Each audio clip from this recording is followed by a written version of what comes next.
அனைத்து ஊடக நண்பர்களுக்கும் பத்திரிகை நண்பர்களுக்கும் மாலை வணக்கம். அனைத்து இந்திய அண்ணா திராவிட முன்னேற்ற கழக ஆட்சி காலத்தில் மாண்புமிகு அம்மா இருக்கின்ற பொழுதும் சரி, அம்மா மறைவுக்கு பிறகும் சரி, அதிமுக ஆட்சியில் கோவை மாவட்டத்திலும் கோவை மாநகரத்திலும் பல்வேறு பணிகள் நடைபெற்று அதனால் மக்கள் ஏராளமான நன்மைகளை பெற்றுக்கொண்டார்கள்.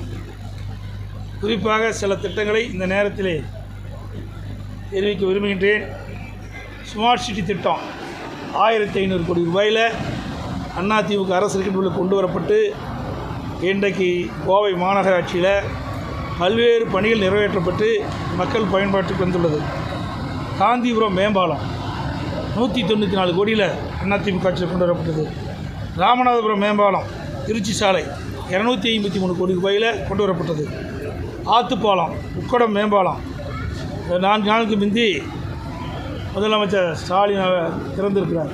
இது அதிமுக ஆட்சியில் அடிக்கல் நாட்டப்பட்டு கொண்டு வரப்பட்ட திட்டம். இந்த ஆத்துப்பாலம் உக்கடம் மேம்பாலம், இந்த பாலங்கள் அனைத்து இந்திய அண்ணா திராவிட முன்னேற்ற கழக அரசு இருக்கின்ற பொழுது நிதி ஒதுக்கீடு செய்யப்பட்டு பணிகள் ஆரம்பிக்கப்பட்டு இடையில் ஆட்சி மாற்றம் ஏற்பட்ட காரணத்தினால எஞ்சிய பணிகள் நிறைவேற்றப்பட்டு இவர்கள் திறந்திருக்கிறாங்க.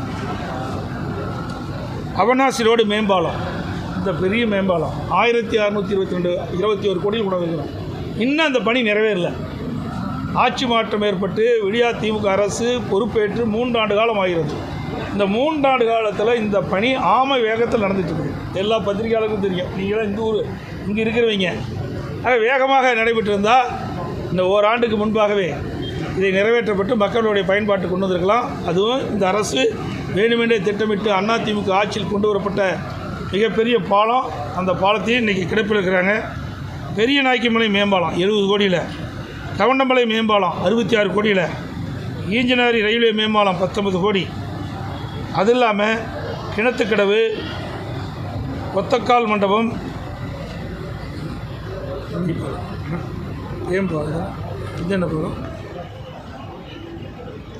மற்றும் முள்ளுப்பாடி ரயில்வே மேம்பாலம், காரமடை பாலம், இப்படி பல இடத்துலையும் அதிமுக ஆட்சியில் பாலங்கள் கட்டி கொடுக்கப்பட்டுள்ளன. மேம்பாலம் பில்லூர் 3வது குடிநீர் திட்டம் கோவை மாநகர மக்களுக்கு தங்குதடை இல்லாமல் பாதுகாக்கப்பட்ட குடிநீர் வழங்க என்பதற்காக சுமார் 750 கோடி ரூபாயில் திட்டம் தீட்டப்பட்டு அந்த பணிகள் நிறைவேற்றப்பட்டு இந்த ஆட்சி வந்து பிறகு அதை கொடுத்துருக்குறாங்க.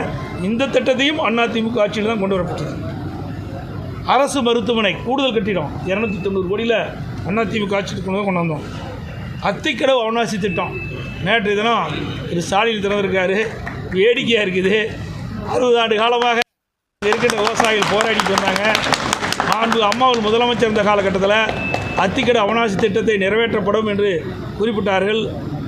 அம்மாவுடைய மறைவுக்கு பிறகு அம்மாவுடைய அரசு விவசாயிகள் வைத்த கோரிக்கை நிறைவேற்றப்படும் என்று அம்மா கொடுத்த வாக்குறுதி நிறைவேற்றுகின்ற விதமாக முழுக்க மாநில நிதி 1652 கோடியும் மாநில நிதியை கொண்டு இந்த திட்டம் செயல்படுத்தப்பட்டு 90% பணிகள் அதிமுக ஆட்சியில் இருக்கும்போதே நிறைவேற்றப்பட்டது. அப்பொழுது கொரோனா வந்த காலத்தினால அந்த பணி சற்று தோய் ஏற்பட்டது. பிறகு 2021 ஆட்சி மாற்றம் வந்த பிறகு இந்த 90% பணிகளுக்கு பிறகு ஒரு 10% பணி தான் பாக்கி இருந்தது. அந்த 10% பணியை 3 ஆண்டு காலமாக நிறைவேற்றாமல் இன்றைக்கு கிடப்பில் போட்டிருந்தாங்க. இது ஏன்னா அதிமுக ஆட்சியில் கொண்டு வரப்பட்ட மிகப்பெரிய திட்டம் என்ற காரணத்திற்காகவே இதை கிடப்பில் போட்டாங்க. இந்த அரசு நினைத்திருந்தால் 6 மாதத்தில் இந்த 10% பணியை நிறைவேற்றப்பட்டு இந்த ஏரி குளங்கள்லாம் நிரப்பியிருக்கலாம். ஆகவே வேண்டுமென்றே திட்டமிட்டு தான் இந்த பணியை நிறைவேற்றலை. இதனால் 2.5 ஆண்டு காலம் விவசாயிகளுக்கு கிடைக்க வேண்டிய நீர் கிடைக்காமல் இருப்பதற்கு காரணம் விடியா திமுக அரசு. விமான நிலைய விரிவாக்கம், அதுக்கு லேண்ட் நாம் கொடுத்தோம், தேவையான நிதியும் கொடுத்தோம். வெள்ளலூர் பேருந்து நிலையம் 168 கோடியில் ஆரம்பிக்கப்பட்டு 50% பணிகள் முடிந்தது. 32 கோடி ரூபாய் அந்த ஒப்பந்ததாரன் கொடுத்துருக்குது. அந்த பணியும் கிடப்பில் போட்டாங்க. மேட்டுப்பாளையம் புறவழிச்சாலை அதையும் 100 கோடி ரூபாய் கிடப்பில் போட்டாங்க. பாலக்காடு சாலை, பொள்ளாச்சி சாலை, மேட்டுப்பாளையம் சாலை, அவனாசி சாலை ஆகிய முக்கிய சாலை அனைத்தும் விரிவாக்க அதிமுக ஆட்சி. 6 அதிமுக ஆட்சி இருக்கின்ற போது 6 புதிய கலை மற்றும் அறிவியல் கல்லூரி கொண்டு வந்திருக்கிறோம். மேட்டுப்பாளையம், அவனாசி, பல்லடம், தொண்டாமுத்தூர், பொள்ளாச்சி, புளியங்குளம் இப்படி பல இடத்துல அரசு கலை மற்றும் அறிவியல் கல்வி கொண்டு வந்ததும் அதிமுக ஆட்சியில். அத்திக்கடை அவனாசி திட்டம் 2வது திட்டம், அதற்கும் அதிமுக ஆட்சியில் விரிவான திட்டம் தயாரிக்கின்ற பணி நடைபெற்று கொண்டிருந்தது.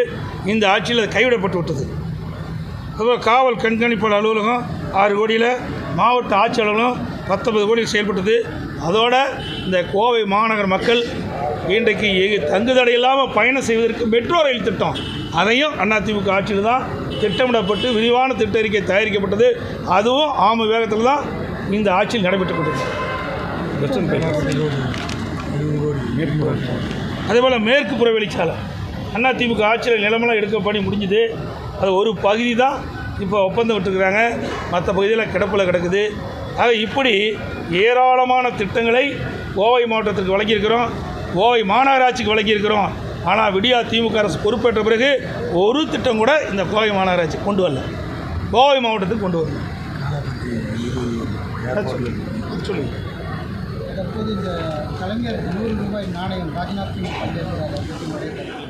அதை பற்றி நாங்கள் என்ன கருத்து சொல்கிறது? கருத்து சொல்கிறதுக்கு என்ன, அவங்க எதிர்க்கிறாங்க. ஆனால் அந்த நாணயத்தில் வந்து இந்தி அது உடன்பட்டு தானே அந்த நாணயத்தை வெளியிடுறாங்க. திராவிட முன்னேற்ற கழகம் திரு ஸ்டாலின் திமுக தலைவராக இருக்கார். அந்த நாணயம் வெளியிடுகின்ற பொழுது அது இந்தியில் வரும்னு அவருக்கு தெரியும். அதுக்கு உடன்பட்டு தான் அந்த நாணயத்தை வெளியிடுறார். ஆக இதிலிருந்து நான் எண்ணி பாருங்கள், தமிழ் என்று மூச்சுக்கு 300 தடவை சொல்லுகின்ற ஸ்டாலின் இன்றைக்கு இந்திக்கு ஏன் இவ்வளோ முக்கியத்துவம் கொடுக்குறாரு? ஏன்னா அவங்க அப்பா பேரில் இந்த நாணயம் வெளியிடுறாங்க. அவங்க குடும்பத்துக்கு வந்தால் அதை பற்றியெல்லாம் கவலைப்படவே மாட்டாங்க. அதே மாதிரி இப்போ வந்து ஆளுநர் டீ பார்ட்டியில் வந்து கட்சி ரீதியாக புறக்கணிப்போன்னு சொல்லிட்டு ஆட்சி ரீதியாக பங்கேற்கிறோம்னு சொல்லி முதல்வர் உள்ளிட்ட அமைச்சர்கள் பங்கேற்றாங்க. தொடர்ந்து இன்னைக்கு வந்து இந்த நாணய வெளியீட்டு விழாக்கு ராஜ்நாத் சிங் வராரு. இப்போ பாஜக கூட திமுக நெருங்கி பயணிக்கிறதா பார்க்குறீங்களா? நாங்கள் ஏற்கனவே பல முறை சொல்லிக்கிட்டேன், திமுகவும் பாரதிய ஜனதாவும் ரகசிய உறவு இருப்பதாக சொல்லி கொண்டிருந்தோம். எங்களுடைய நிர்வாகிகளும் சொல்லிட்டு தான் இருந்தாங்க. இப்போ ஊடகம் நம்ம பத்திரிகை நண்பர்களுமே நீ கேள்வி கேட்க ஆரம்பிச்சிட்டிங்க. ஆக பாரதிய ஜனதா கட்சிக்கும் திமுகவும் ரகசிய உறவு இருப்பது என்றது வெட்ட வெளிச்சமாகிவிட்டது. சில விளக்கத்தை மட்டும் நான் இந்த நேரத்தில் சொல்கிறேன். இந்த தேநீர் விருந்தை பற்றி நீங்கள் கேட்டுக்கிறீங்க. ஆர்எஸ் பாரதி திமுகவுடைய அமைப்புச் செயலாளர் திரு ஆர்எஸ் பாரதியோடு ஒரு அறிக்கை வெளியிட்டார். திராவிட முன்னேற்ற கழகம் மேலக ஆளுநர் கொடுக்கின்ற தேநீர் விருந்தில் கலந்து கொள்ளாது. ஆகஸ்ட் 15ஆம் தேதி அதற்காக ஒவ்வொரு ஆண்டும் மேதகு ஆளுநர் அவர்கள் தேநீர் விருந்து கொடுப்பது வழக்கம். அந்த அடிப்படையில் இந்த ஆண்டு கொடுப்பதாக அறிவித்தார். ஆனால் திமுக கட்சி அதனுடைய அமைப்புச் செயலாளர் என்று கருதுகிறேன். அல்லது திமுக சார்பாக திமுக இந்த தேநீர் விருந்தில் கலந்து கொள்ளாது என்று அறிவித்தாங்க. இதற்கு பிறகு திரு அண்ணாமலை பாரதிய ஜனதா கட்சியுடைய தலைவர், நாங்கள் 100 ரூபா நாணயம் திரு கருணாநிதியுடைய 100ஆண்டு விழாவில் 100 ரூபா நாணயம் வெளியிடுறாங்க, அதில் நாங்கள் கலந்துக்கிறோம், நீங்களும் மேதகு ஆளுநர் கொடுக்கின்ற தேநீர் விருந்தில் போய் கலந்துக்குன்னு சொன்னார். உடனே போய் திரு ஸ்டாலின் கலந்துக்கிறார். அப்போ திமுக சார்பாக என்ன அறிக்கை வெளியிடுறாங்க? அரசாங்கம் கலந்துக்கும், திமுக கலந்துக்காதுங்கிறாங்க. வேடிக்கையாக இருக்குது. திமுகனா யார்? திரு ஸ்டாலின் தான் திமுக கட்சியினுடைய தலைவர். திரு துரைமுருகன் தான் திமுக கட்சியுடைய பொதுச் செயலாளர். ஆக தலைவரும் கலந்துக்கிறாரு, பொதுச் செயலாளரும் கலந்துக்கிறாரு. ஆக திமுக கலந்து கொண்டதில்லை. ஆக இரட்டை வேடம் போடுகின்ற கட்சி திமுக கட்சி. எப்படி ரகசிய உருவகின்ற இருப்பாருங்க.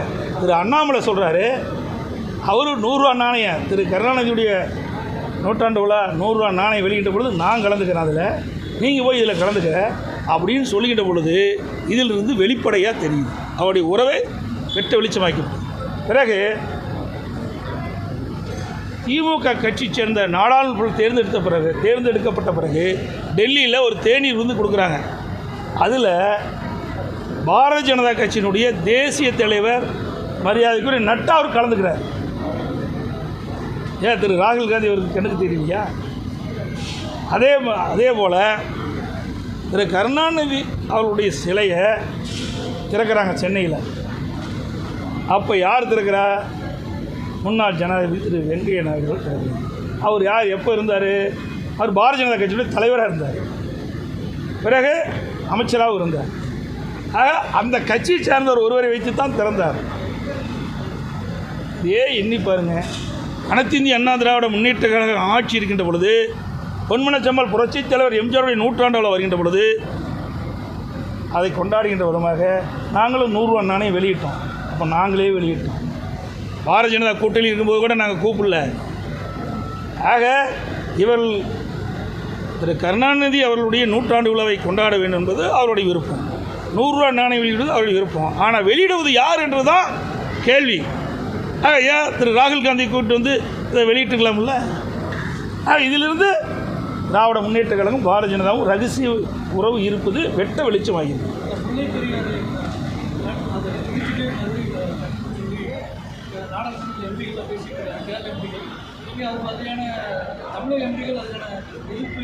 எதையுமே கொண்டாட மாட்டாங்களே. ஆக நல்லா எண்ணி பாருங்க, அனைத்து இந்திய அண்ணா திராவிட முன்னேற்ற கழக அரசு இருக்கின்ற பொழுது சரி, அனைத்து இந்திய அண்ணா திராவிட முன்னேற்ற கழக நாடாளுமன்ற உறுப்பினர் 37 பேர் இருந்தாங்க. காவிரி நதிநீர் பிரச்சனை வந்தது, உச்சநீதிமன்றம் தீர்ப்பு கொடுக்கப்பட்டு விட்டது. அந்த நிலையில் மத்திய அரசு அந்த தீர்ப்பு அமல்படுத்துவது காலதாமதம் செஞ்சது. உடனடியாக அனைத்து இந்திய அண்ணா திராவிட முன்னேற்ற கழக நாடாளுமன்ற 37 பேர் உச்சநீதிமன்ற தீர்ப்பை அமல்படுத்த வேண்டும் அப்படி என்று குரல் கொடுத்து 22 நாட்கள் நாடாளுமன்றத்தில் ஒத்தி வைத்தோம். ஏன் இப்போ எடுக்க மாட்டேங்கிறாங்க? திரு ஸ்டாலின், திராவிட முன்னேற்ற கழகம், அவருடைய கூட்டணி கட்சியை சேர்ந்தவர்கள் 39 பேர் தமிழ்நாட்டில் தேர்ந்தெடுத்துருக்காங்க. என்ன பண்ணிட்டு இருக்கிறாங்க? அந்த கேரளா மாநிலத்தை சேர்ந்த நாடாளுமன்ற அங்கே அவருக்கு சாதகமாக குரல் கொடுக்குறாங்க அந்த அரசுக்கு. ஏன் தமிழ்நாட்டில் இருக்கிற நாடாளுமன்ற குரல் கொடுக்குது? எப்பவுமே தமிழ்நாட்டை பற்றி கவலைப்படாத கட்சி தான் திமுக கட்சி, திரு கருணாநிதியுடைய குடும்பம். கேரளாவில் கடந்த ஒரு வாரமாக எம்பிக்கள் உட்பட அந்த மாநில அமைச்சர்கள் இந்த விஷயத்தை ரொம்ப வலுவாக எடுத்துகிட்டு போயிட்டு இருக்காங்க. வயநாடு நிலச்சரிவோட ஒப்பிட்டு முல்லை பெரியாறு பலவீனமாக இருக்குன்னு சொல்லிட்டு இருக்காங்க. ஆனால் தமிழகத்தில் ஒரு எதிர்ப்பு குரல் கூட இன்னும் இல்லை அப்படிங்கிற ஒரு அனைத்து இந்திய அண்ணா திராவிட முன்னேற்ற கழக அரசு இருக்கின்ற பொழுது அணை எந்த அளவுக்கு பலமாக இருக்கின்ற என்பதெல்லாம் உறுதி செய்யப்பட்டு விட்டது. இதற்காக உச்சநீதிமன்றம் ஒரு அமைப்பை ஏற்படுத்தியிருக்கின்றது. மத்தியில் இருக்கிற அதிகாரிகள், கேரளாவில் இருக்கின்ற பொதுப்பணித்துறை அதிகாரிகள், தமிழ்நாட்டில் இருக்கின்ற பொதுப்பணித்துறை அதிகாரிகள் இன்றைக்கு ஒவ்வொரு குறிப்பிட்ட காலத்திலும் இந்த அணையை ஆய்வு செய்து அணையினுடைய உறுதித்தன்மை இன்றைக்கு உறுதிப்படுத்திட்டு இருக்கிறாங்க. அதனால் வேண்டுமென்றே திட்டமிட்டு அந்த அணைக்கு ஏதாவது ஒரு பாதிப்பை ஏற்படுத்த வேண்டும் என்பதற்காக கேரளா இருக்கின்ற அங்கே இருக்கின்ற நாடாளுமன்ற அங்கே இருக்கின்ற அரசு ஏதாவது ஒரு காரணத்தை சொல்லிட்டு இருக்குது. அதெல்லாம் உண்மையல்ல. ஏற்கனவே அனைத்து இந்திய அண்ணா திராவிட முன்னேற்ற கழக அரசு இருக்கின்ற பொழுது உச்சநீதிமன்ற தீர்ப்பின் அடிப்படையில் அணையை பலப்படுத்தி 142 152 உயர்த்தலாம் என்று குறிப்பிட்டு விட்டது. அணையை பலப்படுத்துகின்ற முயற்சியில் ஈடுபடுகின்ற பொழுது கேரள அரசுக்கு தடையாக இருந்தது. அதனால் அந்த அணையை முழுமையாக நாங்கள் அதை பலப்படுத்த முடியாத ஒரு சூழ்நிலை ஏற்பட்டது. இன்னைக்கு கூட கேரள இணையமைச்சர் சுரேஷ் கோபி வந்து அணையை பார்வையிட்டு பார்த்துருக்காரு. பார்க்கும்போது இன்னொரு பேரிடரை வந்து தாங்கிக்கிற சக்தி கேரளாவுக்கு இல்லை, இந்த டீகமிஷன் பண்ணணும் அப்படிங்கிற மாதிரியான ஒரு அவ என்ன வேணாம்னு சொல்லலாம். ஆனால் உச்சநீதிமன்றம் என்ன தீர்ப்பு கொடுத்துருக்குது? ஏற்கனவே உச்சநீதிமன்றம் அமைத்த குழு ஆராய்ந்து உறுதித்தன்மை உறுதிப்படுத்தி விட்டது.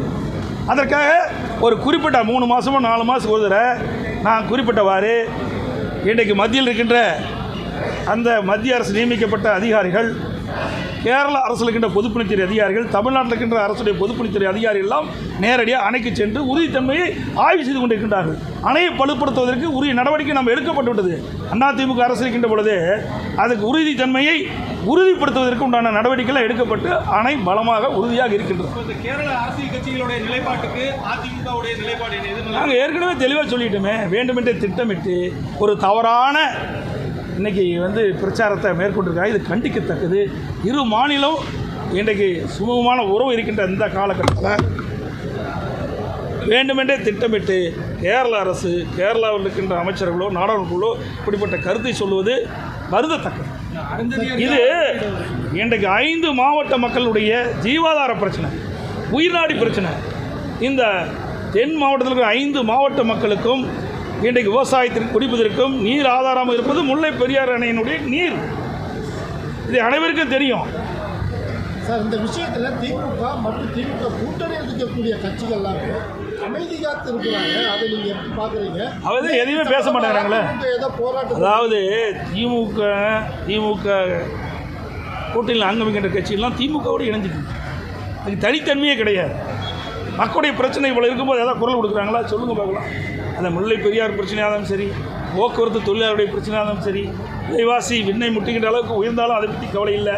சட்ட ஒழுங்கு தமிழகத்தில் சீர்கட்டாலும் அதை பற்றி கவலை இல்லை. அவர்களுக்கு வேண்டியது அதிகாரம், பதவிகள். அதற்காக கூட்டணியில் அங்கம் வைக்கின்றார்கள். இதுதான் கூட்டணி கட்சியுடைய நிலைப்பாடு. அனைவருக்கும் நன்றி. வணக்கம். தன்னிகர திட்டம் தந்த தலைவர் அண்ணன் எடப்பாடியார்.